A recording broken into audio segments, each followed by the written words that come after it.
السلام عليكم ورحمة الله وبركاته. أهلا بيكم في مطبخ نشوى الخطيب. اللهم صل وسلم وبارك على سيدنا محمد وعلى آله وأصحابه أجمعين.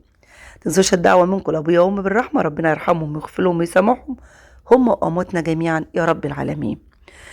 ما تستغربوش للعلب المشكلة دي، العلب دي أنا ما برميش أي علبة فيها، جبت شوكولاتة، جبت مربى، جبت جبنة، كريمة، أنا بحتفظ بالعلب بصراحة وبيجي لها وقت العوزة، وأدا وقت العوزة جه. ان انا صلصت كمية طماطم كبيرة، بدل ما احطها في اكياس لا انا هعبيها في العلب واظبطها واخد منها بقى ايه.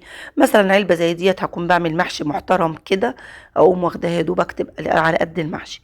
عايزه اطبخ هقسم كده بالسكينه، مجرد ما اطلعها ربع ساعه بس من التلاجة اخد منها كده وبتفك بسرعه. تمام.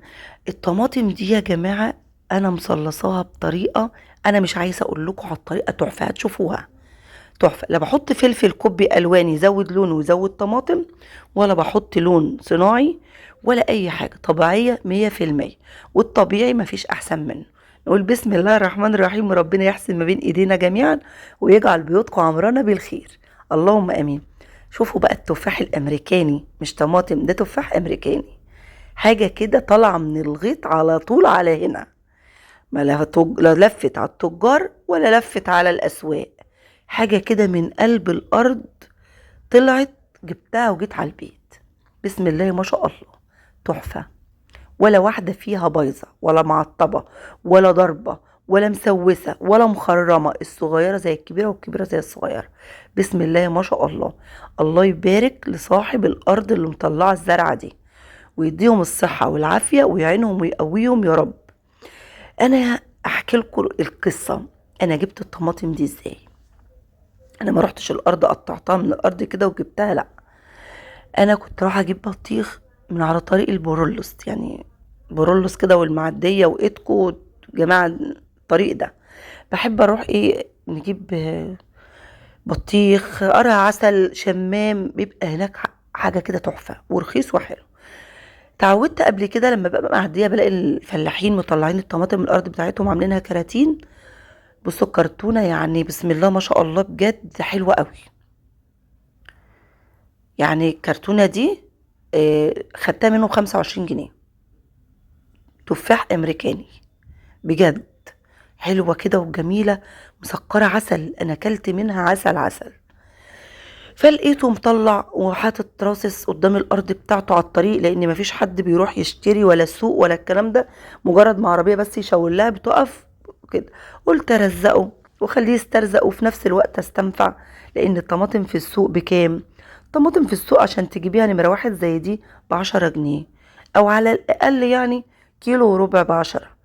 لكن منطقة زي المنطقة بتاعتنا هنا المندرة بيستغلوا ان خلاص الصيف دخل، وان في بقى مصيفين من جميع المحافظات، بيضرب لك السعر. تاجر يكون طماع وعنده جشع يجيب طماطم كتير ويبيع، يقولك ب10 جنيه، وخلاص بقى عارف بقى ان المنطقة دي كلها مصيفين بقى وجايين من كل حتة. لكن واحد زي ده مزارع فلاح على قد حاله، مطلع حبة من الأرض بتوعه، بيساهل فيهم وبيبيع بسعر كويس. يعني أنا واقف الكيلو ب5 جنيه، ليه ما اخدش استنفع وانفعه؟ فخدت بصراحة 4 كراتين بسم الله ما شاء الله، اللهم صل على النبي، رموا معايا جامد قوي. نقطت منها الجامدة الخضرة الحلوة، هي ما فيهاش خضرة زي ما انتم شايفينها كده، تفاحة أمريكاني. خدت منها مليت درج، يعني بسم الله ما شاء الله، درج التلاجة كتير كده. اعمل بقى طماطم، جبنة بالطماطم، سلطة، كمونية، فول، اي حاجه بقى تعوزي بقى. ممكن لو انت مستعجله مش عايزه تطلعي الصلصه من الفريزر تفك، تقومي ضربه لك طماطمتين تلاتة بسرعه وعامله طبخه ومخلصه. انا جزأتها لانها كميه كبيره، فانا حطيت في التلاجة اللي تقدر تعيش معايا اسبوع واتنين، والباقي بقى عملتها لانها بصراحه بصوا زي ما انتم شايفين جامده وحلوه، مش مستويه ولا حاجه. اللهم صل على النبي. صلوا على الحبيب قلبك يطيب، وطول ما انتوا بتذكروا الله وبتصلوا على الحبيب كل حياتكم كلها بتبقى خير وحلوة وبتمشي والبركة بتحصل، والحمد لله رب العالمين. عايزين كده دايما ندعي، وندعي لبعض وندعي لغيرنا وندعي لولادنا وندعي لأمواتنا وندعي لمرضانا. ربنا يشفي كل مريض يا رب، ويشفي كل واحد بيتألم وما يعلم غير ربنا سبحانه وتعالى بحاله. ويعين كل واحد على شيلته، ويعيننا جميعا على الغلاء اللي احنا فيه، ويرحم امواتنا جميعا اللهم امين. خلصنا وظبطنا الطماطم، غسلناها وظبطناها وهشتكناها كده، عملنا لها بصوا كده حمام ميه محترم. اهو الطماطم بقى احنا لازم ندلعها. نيجي بقى على الخلاط، الخطوه الجميله بقى نضربها فرمه حلوه. والطريقة دي يا جماعة اعتمدوها واعملوها بطريقتي، صدقوني هتقعد معاكم لو سنة، عمرها ما يحصل لها حاجة، ولا لونها هيتغير، ولا طعمها هيتغير. الفلفل الكوبي الالوان اللي بيتضرب على الطماطم وبيتحط عشان يزود الكمية ويضاعفها ويديها لون، مش حلو، مش حلو.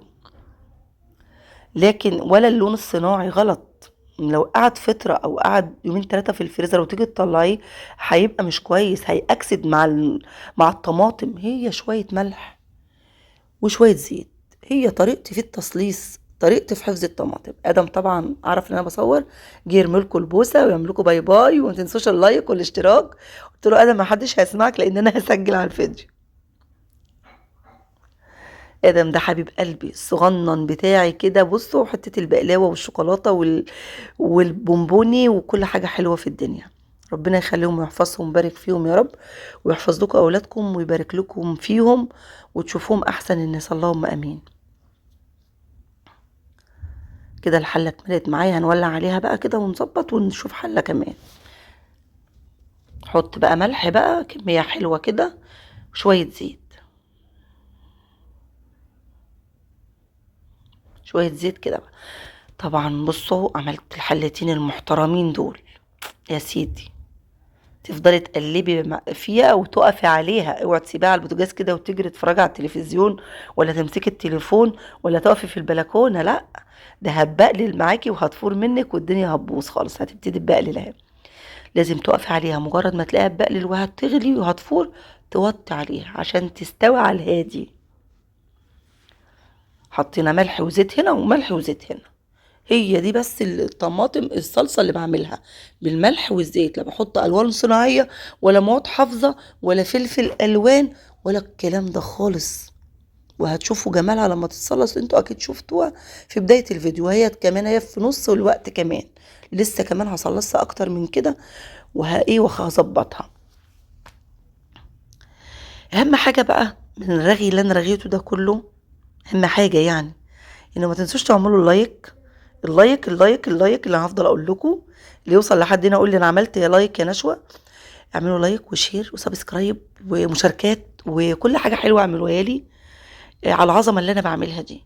انا بفيدكم وبنبهكم ان في طماطم رخيصه، او بنبهكم ان في مكان الجماعه اللي بيمشوا بيروحوا ان من هنا من اسكندريه وبيروحوا لما ايدكم هيلاقوا الجماعه المزارعين من الطلاعين الطماطم بتاعتهم قدام الارض على الطريق ومبينينها وبيبينوها وبيشاوروا كمان للعربيات. انت اولى انك تنفعي بيتك وتوفري، واولى انك تنفعي مزارع زي ده بيتعب وبيشقى في الارض بتاعته وبيطلعها عشان تتباع او يكسب منها وكده. لكن تروحي التاجر، انا بصراحة عندنا هنا في المنظرة فظاع في كل حاجة، مجرد ما يلاقوا خلاص الصيف بدأ والمصيفين نزلوا ضعفوا السعر للضعف. فانا ليه انا ايه اللي جابرني ان ما نروح في اي حته العربيه ونجيب كل حاجه؟ ده لو ما فيش عربيه المشاريع او الميكروباصات اللي بتروح ناحيه ايدكم او المعديه. شوفوا بقى العلب دي نفعت ازاي. علبه جبنه دومتي هي خلصت، غسلتها وشلتها، علبه مربى، علبه شوكولاته، علبه كريمه، علبه السوبيا، اي علب بلاستيك زي دي اغسليها وظبطيها وشيليها، هتيجي في اي وقت هتعملي صلصه زي دي هتعبيها فيها. بصراحه عملت معايا كميه جميله حلوة قوي. وبعد بصوا انا ما عبتهاش وهي سخنة، انا سبتها خالص براحتها، بردت لحد ساعتين 3 4. بعد ما بردت عبيتها لانها لازم تعبيها باردة، وبعد ما بردت خالص غطيتها بالغطيان بتاعتها كده ورصيتها في درج من الديب فريزر، اسحب بقى زي ما انا عايزة، تبقى حاجتي عندي مطمنة. هصحى هعمل محشي مش هغلب ولا هشيل هم ان انا اسبك. يا دوبك هقطع البصلايه بسرعه واديها تحميره وارميها لها غلوه وحاطه الخضره بوقت بقى مش هيبقى معاكي وقت خالص. يعني حاجه كده بصوا في الانجاز. انا بحب الطماطم ده، لو رخصت كمان هجيب. ده ساعات بتوصل 3 كيلو ب10. هجيب وهعمل مش هتخسر. انت لو عملتها من السنه للسنه عمرها ما يحصل فيها حاجه. بصوا خلاص فضيتها، ما سبتش فيها فتفوته. شايفين جمالها بقى؟ دي بقى خرجت صور في الاخر كده. ويا رب ما اكونش تقيله عليكم ورغيت كتير. وما تنسونيش من السبسكرايب وشير وكل حاجه حلوه اعملوها لي، ودعوه حلوه اهم حاجه بجبر الخاطر. واشوفكم على خير في فيديو جديد. السلام عليكم ورحمه الله وبركاته.